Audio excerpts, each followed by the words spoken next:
Get this contractor trash off my flagship. He is unfit to breathe the same air as my elite divers.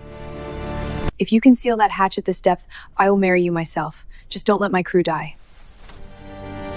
The Atlantic Ocean does not care about rank, medals, or pride. It only respects survival. On the deck of the destroyer USS Valkyrie, the line between the elite and the expendable was drawn in steel and salt. Kalen Vance was just a man with a torch and a contract, a civilian ghost in a world of uniformed gods. Admiral Serafina Cross was the deity of this ship, a woman whose heart was as cold as the hull she commanded. She believed that heroism was a privilege of the uniform, not a trait of the common man. But when the sea decides to take what belongs to it, titles dissolve, and the only thing that matters is who is willing to bleed for a stranger. This is a story of how a contractor taught an admiral the true meaning of honor.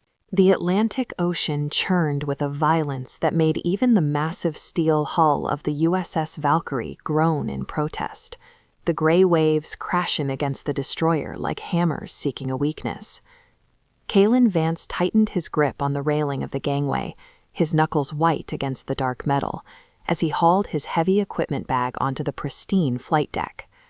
He was a visitor in a world of rigid discipline and crisp uniforms, a man of grease and sparks entering a sanctuary of polished brass and hierarchy. His orange coveralls, stained with the indelible marks of underwater labor, stood out like a warning beacon amidst the sea of navy blue digital camouflage surrounding him. The wind whipped his hair across his face, stinging his eyes with salt, but it was the cold, unwelcoming stares of the deck crew that chilled him more than the gale. To them, he was just an obstacle, a civilian contractor brought in to fix a hull fatigue issue that their internal teams couldn't manage, an outsider encroaching on their floating fortress. Admiral Serafina Cross emerged from the bridge tower like a queen surveying her kingdom, her presence instantly silencing the murmurs of the deckhands. Even in the midst of a brewing storm, she looked immaculate, her uniform pressed to razor-sharp perfection, the gold bars on her shoulders catching the rare glint of light through the heavy clouds. She moved with a predatory grace, her eyes scanning the deck for any imperfection, any deviation from her absolute standards. Serafina was known throughout the fleet, not just for her tactical brilliance, but for her iron will and her utter disdain for incompetence. She viewed the ship as an extension of her own body, and anyone who boarded it was subject to her merciless scrutiny. When her gaze landed on Kalen, who was struggling to secure his welding gear against a sudden lurch of the ship, her expression shifted from professional detachment to open revulsion.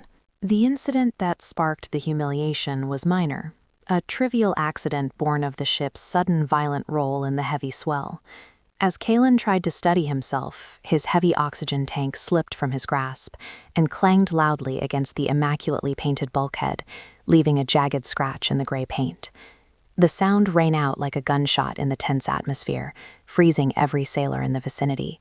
Kalen immediately reached down to check the damage, muttering an apology, but the silence that followed was suffocating. He looked up to find Serafina standing directly over him, her shadow casting a pall over his kneeling form. She didn't look at the scratch, she looked at him, her hazel eyes narrowing with a mixture of disbelief and profound irritation, as if a stray dog had just wandered into a surgical theater. Contractor trash, Serafina's voice cut through the howling wind, not shouting, but pitched with a deadly, icy calm that carried further than any scream. She gestured vaguely at his worn boots and the grease stains on his knees, her lip curling in disgust. Look at this mess. I run a warship, not a salvage yard for civilians who can't even keep their footing on a wet deck. She turned to her executive officer, who hovered nervously at her elbow, and pointed a gloved finger at Kalen as if he were a piece of refuse that had washed aboard. Why is he here? This man is unfit to step on my flagship. He lacks the discipline to breathe the same air as my elite divers, let alone work on my hull.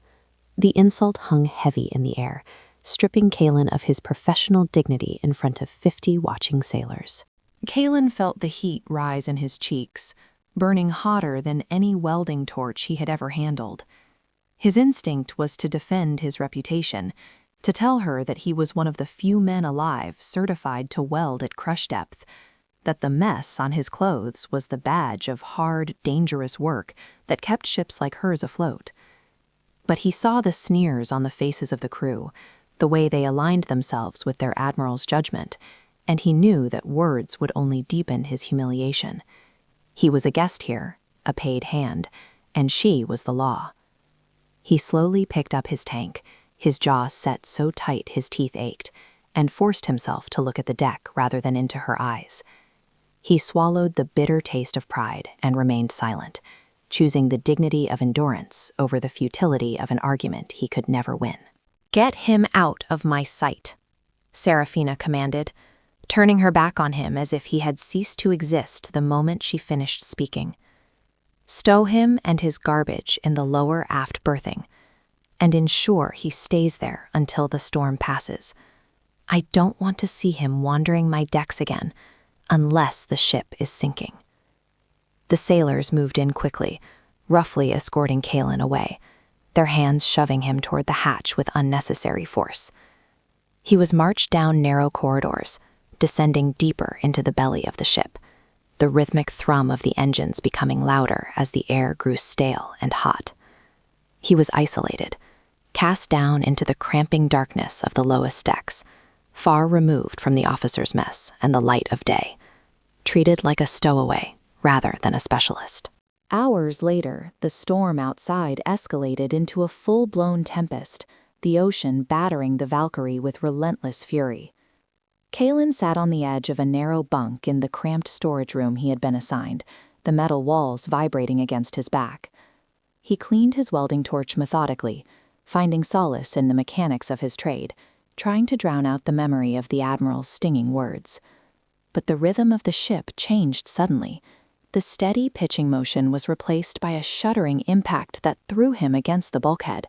The general quarters alarm began to blare, a harsh, rhythmic klaxon that signaled imminent danger. It wasn't a drill. The urgency in the sound was primal, a mechanical scream that bypassed thought and went straight to adrenaline. The intercom crackled to life, but instead of the disciplined voice of the officer of the deck, it was Serafina's voice, stripped of its earlier arrogance and replaced by a tight, controlled panic. "All hands, general quarters. This is not a drill. We have lost contact with the USS Aegis." Kalen froze. The Aegis was the prototype submarine, the crown jewel of the fleet, operating in tandem with the destroyer. Submarine is grounded on the continental shelf, structural integrity compromised, oxygen scrubbers offline. The announcement hung in the air, terrifying in its implications. Kalen stood up, gripping his helmet. The shelf was deep, dangerously deep, and if the scrubbers were down, the crew was suffocating in a steel coffin. The Admiral, who had called him trash, was now presiding over a disaster, and the silence that followed the announcement screamed of a situation spiraling out of control. The Command Information Center of the USS Valkyrie was a cavern of blue light and suffocating tension, the air recycling systems humming loudly in a vain attempt to circulate the smell of stale sweat and fear. Kalen stood near the heavy blast doors, escorted there by a nervous ensign who needed his technical schematics for the submarine's outer hull, though he was told strictly to remain silent. In the center of the room, Admiral Serafina Cross leaned over the illuminated tactical table, her face illuminated by the ghostly glow of the radar topography. Her earlier immaculate appearance was beginning to fray. A strand of hair had escaped her cap, and her knuckles were white as she gripped the table's edge. The storm raging outside was nothing compared to the turmoil in this room, where every second ticked away the life expectancy of the 80 souls trapped 300 feet below on the dark, unforgiving ocean shelf. "Status on the rescue divers?" Serafina barked, her voice tight, demanding the impossible from a crew that was rapidly losing hope. She refused to look at the civilians standing in the shadows, focusing entirely on her elite team, the men she believed were the pinnacle of human capability. On the main screen, Grainy footage from the divers' helmet cameras showed a chaotic swirl of black water and white bubbles, the visibility near zero as the storm surge churned the seabed. "Lieutenant, get a line on that hatch. We need to establish a hard seal for oxygen transfer immediately." She was commanding the ocean to obey her will, relying on protocol and rank to solve a physics problem that didn't care about her authority. Kalen watched the telemetry data scrolling on a side monitor, his experienced eyes immediately spotting the disaster before it happened. The current velocity readings at that depth were spiking off the charts, created by the unique funneling effect of the shelf where the sub had crashed. "They're too light," he murmured, forgetting the order to stay silent, his technical mind overriding the social hierarchy. "Standard weighted suits can't hold against that drag. They'll be smashed against the hull." An officer nearby shot him a warning glare, hushing him aggressively, but Kalen's gaze remained fixed on the screen, his stomach nodding as he watched the tragedy unfold in real time. "Admiral, we can't. The current is too strong." The voice of the lead diver crackled over the comms, breathless and panic-stricken, stripped of the bravado usually associated with naval special warfare. On the screen, the view spun violently as the diver was ragdolled by an unseen force, his body slamming into the side of the submarine with a sickening metallic thud. The CIC went deathly silent. Serafina flinched, the first crack in her armor appearing as she heard the groan of pain from her best man. "Abort," she whispered, then louder, screaming into the mic. "Abort, dive. Get them out of there." The retreat was chaotic and demoralizing. The elite team, the men Serafina had touted as superior to any contractor, were hauled back to the surface, battered and failing. Kalen watched the screens go dark one by one as the feeds were cut, leaving only the ominous sonar ping of the downed submarine. The atmosphere in the room shifted from urgent action to paralyzed dread. Serafina stood upright, breathing heavily, staring at the blank monitors. Her tool, her military might, had broken against the reality of the deep. She turned to the comms officer, her voice trembling slightly. "Raise the Aegis. I need a status report on that hatch. Can we dock the rescue vehicle?" The response from the trapped submarine was a death knell. "Admiral, this is Aegis." The captain's voice was faint, distorted by interference and the thinning air. "Negative on the docking. The crash warped the escape trunk. The metal is twisted. The DSRV can't latch on. We have maybe 2 hours of air left before CO2 toxicity hits the critical limit. We need the metal cut and a new seal welded manually before a rescue vehicle can mate." The room seemed to shrink. Underwater welding at that depth, in a storm, on warped military-grade steel, was a suicide mission that required a level of precision no standard diver possessed. Serafina spun around to face the dive master, a burly chief petty officer who had just returned from the wet deck, dripping water on the floor. "Get a torch," she ordered, her eyes desperate. "Send Miller back down with cutting gear." The chief shook his head slowly, his face pale. "Miller has a broken collarbone, ma'am. And the rest, they're not certified for saturation welding at this depth. They're combat divers, not structural engineers. If they go down there with a torch, they'll blow themselves up or breach the sub. It's over, Admiral. We can't do it." The sentence, "we can't do it," hung in the air like a guillotine blade. Serafina looked around the room, seeing only averted eyes and defeated postures.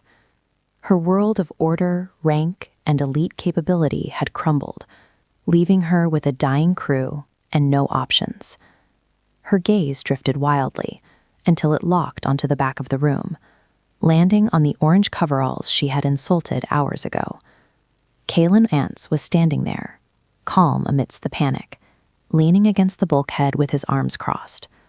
He wasn't looking at her with malice, but with a grim understanding of the physics involved.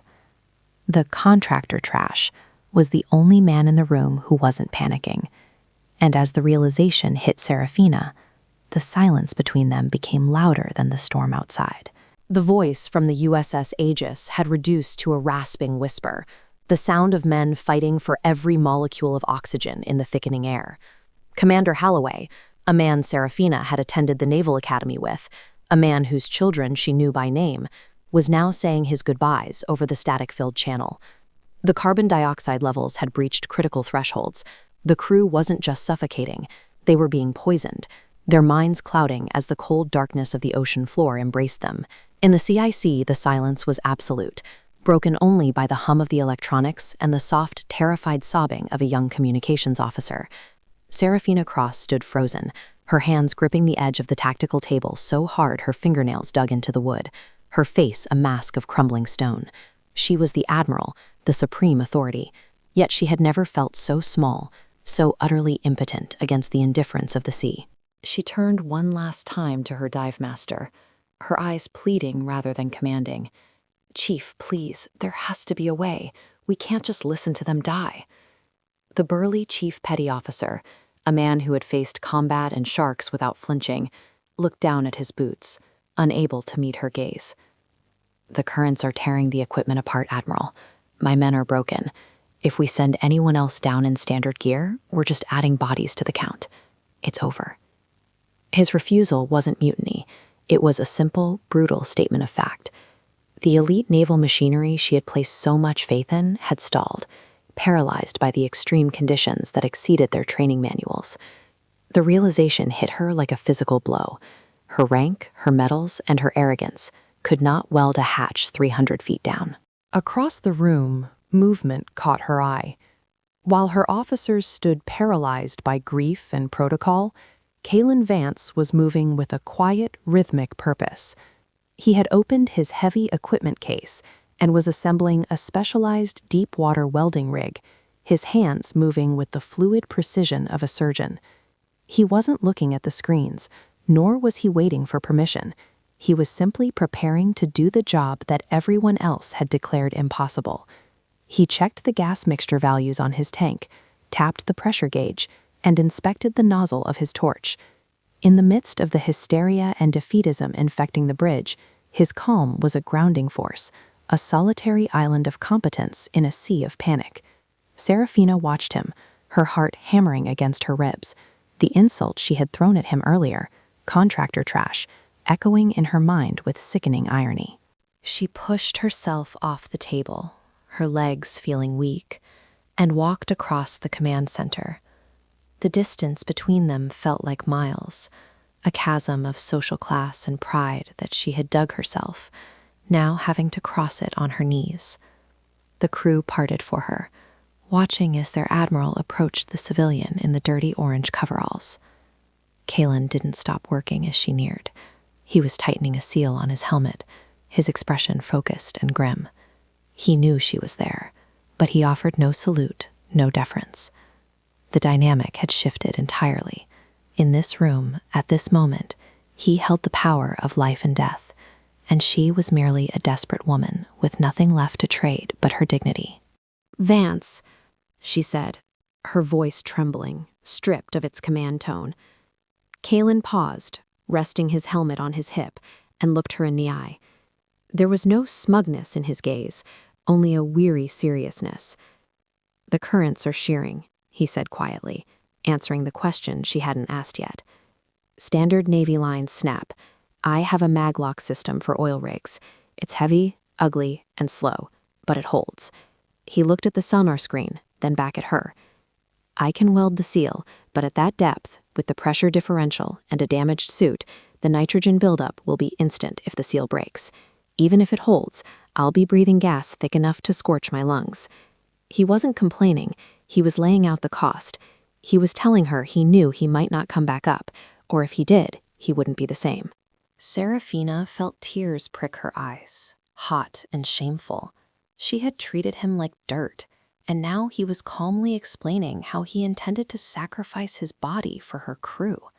The shame burned through her, melting the icy exterior she had cultivated for years. She reached out, her hand hovering before grabbing his forearm, her grip tight and desperate, staining her pristine white glove with the grease on his sleeve. She didn't care. "Why?" she choked out. "Why would you do this for us, after what I said?" Kalen looked at her hand on his arm, then at the radio where the static was getting louder. "Because they're dying," he said simply, "and I'm the only one who can stop it. That's the job." The simplicity of his answer broke her completely. This wasn't about contracts or glory. It was about the fundamental value of a human life, something she had lost sight of in her pursuit of perfection. She looked at his face, young, tired, but resolutely brave, and saw the man beneath the label. Desperation clawed at her throat. She needed him to know that this wasn't an order, that she understood the magnitude of what she was asking. She needed to offer him something, anything that equaled the price of his life. She leaned in close, her eyes locking onto his, intense and terrified, the barrier between Admiral and civilian dissolving into raw human need. "Kaylin," she whispered, using his name for the first time, her voice cracking with emotion. She tightened her grip on his arm, pulling him slightly closer as if to anchor him to the living world. "Listen to me. I know what I'm asking. I know the risk." She took a ragged breath, tears spilling over her cheeks, and made the only promise she had left to give, a vow born of guilt, hope, and sudden, overwhelming respect. "If you can seal that hatch at this depth, I will marry you myself. Just don't let my crew die."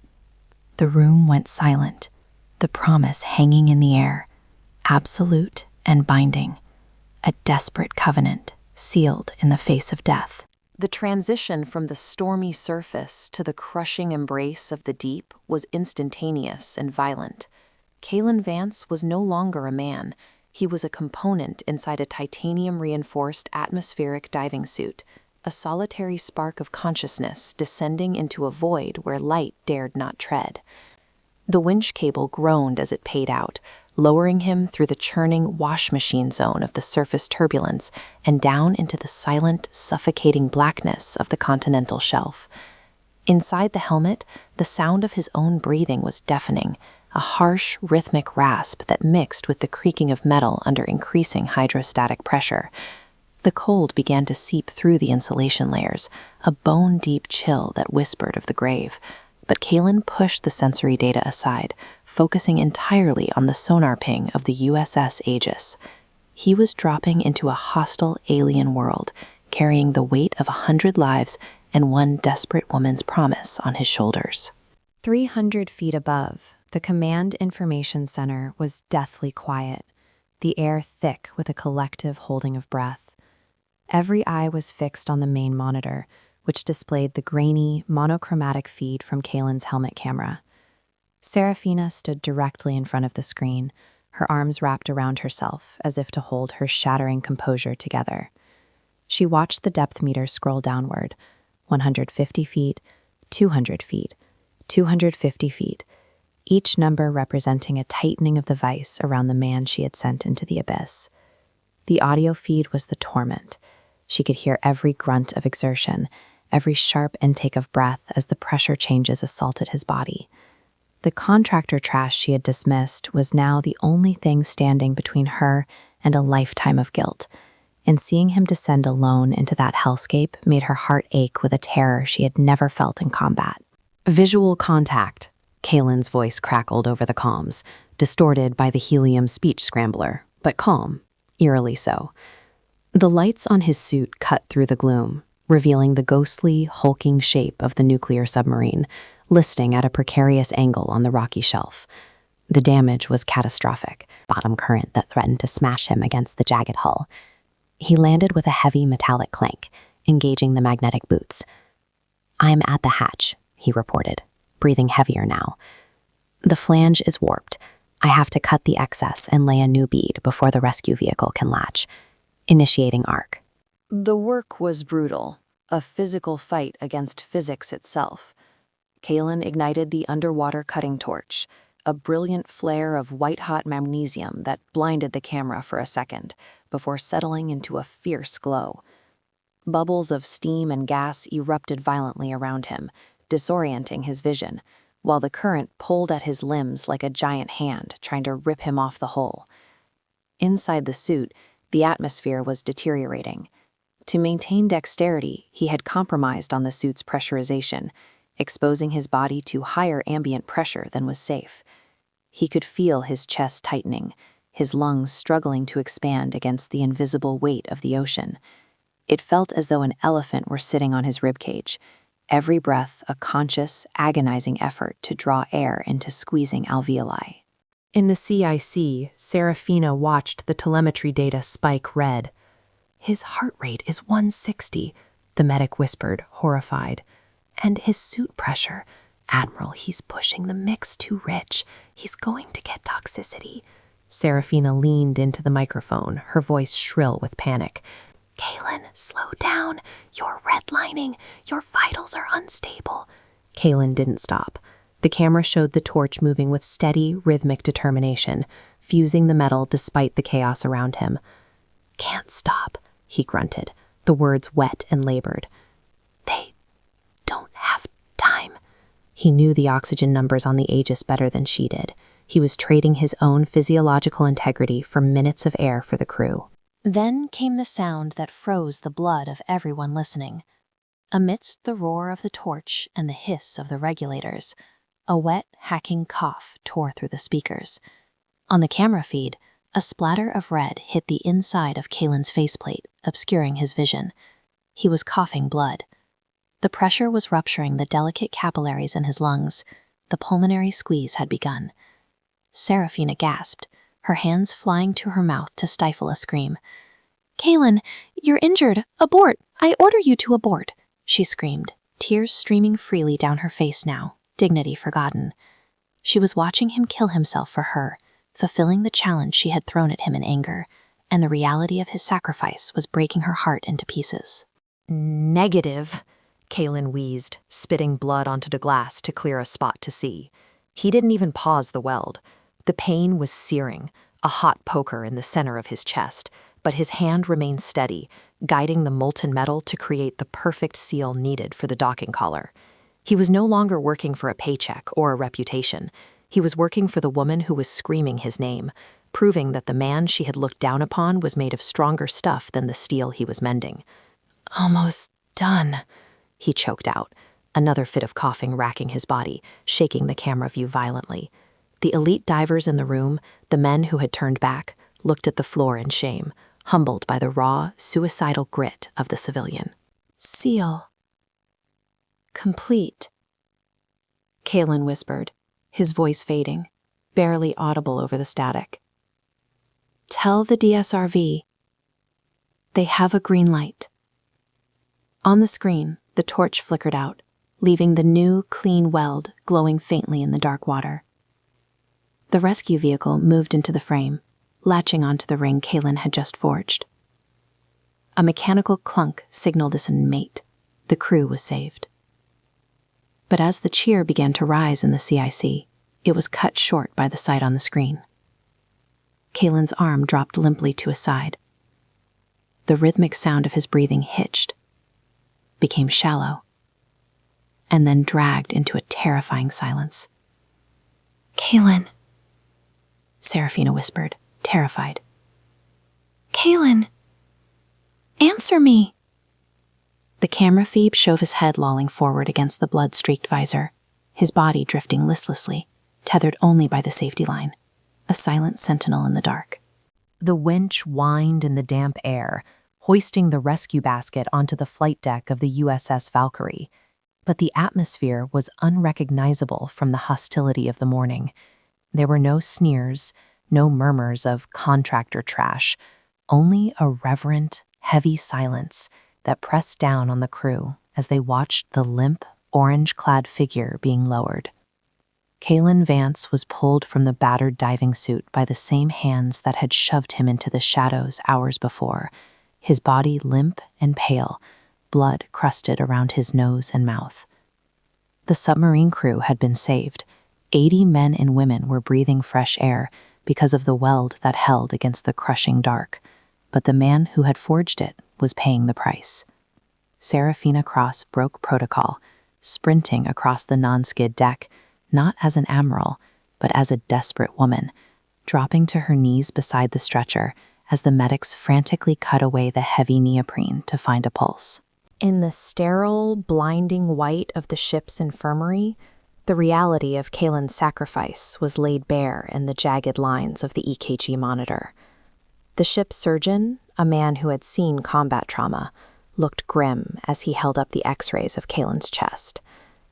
Barotrauma, he said quietly to Serafina, who stood by the door, stripped of her cap and jacket, her immaculate facade completely dissolved. The pressure changes and the toxicity. His lungs are scarred, Admiral. Roughly 40% capacity lost. He'll never dive again. He'll be lucky if he can climb a flight of stairs without wind. The diagnosis hit her harder than any tactical defeat. The civilian she had mocked for stumbling had literally given his breath so her officers could keep theirs. She looked at him through the glass, intubated and fragile, and felt the crushing weight of a debt that money could never repay.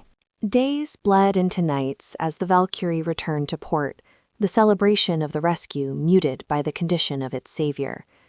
Serafina spent every off-duty hour in the plastic chair beside his bed, watching the slow rise and fall of his chest, listening to the hiss of the ventilator that did the work his damaged lungs could not. The pride that had defined her career, the obsession with rank and elite status, felt ash-like in her mouth. She realized that while her divers had the patches and the glory, Kalen had the heart. When he finally woke, his eyes were glassy and confused, focusing slowly on the woman gripping his hand. He tried to speak, panic flaring as he felt the tube, but she soothed him, her voice soft and trembling, a stark contrast to the iron commander who had barked orders on the bridge. When the tube was finally removed, his voice was a ruined rasp, a permanent whisper of the man he used to be. Did it hold? Was the first thing he asked, his concern solely for the job and the lives attached to it. Serafina nodded, tears spilling onto her cheeks, unable to hide her emotion anymore. It held, Kalen. They're all home. You saved them. He closed his eyes, exhaling a shuddering breath, and gave a weak, pain-filled smile. Good. Then the contract is done. He pulled his hand away gently, looking at the ceiling. You don't have to worry about what you said in the CIC. I know it was just heat of the moment. You're an admiral. I'm just a welder with bad lungs now. We're square. Serafina stood up, her chair scraping loudly against the floor, her expression hardening, not with anger, but with a fierce, terrifying resolve. We are not square, Mr. Vance, she stated, the command returning to her voice, but directed at a different purpose. I have never broken a promise in my life, and I do not intend to start with the man who saved my crew. She reached into her pocket and pulled out her rank insignia, the star she had worked her entire life to earn, and placed them on the bedside table next to his heart monitor. I submitted my resignation this morning, effective immediately upon docking. The Navy has plenty of admirals, but you have no one to take care of you. Kalen stared at the silver stars, then at her, stunned into silence. You can't, he wheezed. That's your life. Serafina shook her head, taking his hand again, this time intertwining her fingers with his. No, that was my career. You gave your health for my people. The least I can do is give you my life in return. I told you, if you sealed that hatch, I would marry you. I meant it. It wasn't just honor anymore. It was awe. She had fallen in love not with a rank, but with the sheer, quiet fortitude of the man in front of her. The social barriers she had erected had been welded shut by his sacrifice, leaving only two people in a room, bound by a trauma and a promise that was stronger than steel. 6 months later, the coastal cottage was quiet, save for the rhythmic sound of the ocean breeze and the occasional heavy wheeze of Kalen's breathing as he sat on the porch. He moved slower now, his career as a deep-sea welder over, his body permanently marked by the pressure of the shelf. Serafina stepped out through the screen door, no longer in uniform, but in a simple dress, carrying a tray of tea and medication. She placed it down and sat on the arm of his chair, her hand resting protectively on his shoulder. The power dynamic had shifted and settled. She was his strength now, his lungs when he was tired, his partner in a life that was smaller but infinitely deeper than the one she had left behind. He looked up at her, the ring on his finger catching the sunlight, and smiled, a genuine, peaceful smile that reached his eyes. "You really went through with it," he rasped, still seemingly in disbelief that the Admiral was pouring his tea. Serafina leaned down and kissed his forehead, her eyes filled with a softness that the Navy had never seen. "Best decision I ever made," she whispered, looking out at the water that had almost taken him from her. The contract had been signed in desperation, but it was sealed in love. The crew was alive, the hatch was closed, and the Admiral had found her harbor, anchoring herself to the only man who was brave enough to dive when the world told him to drown.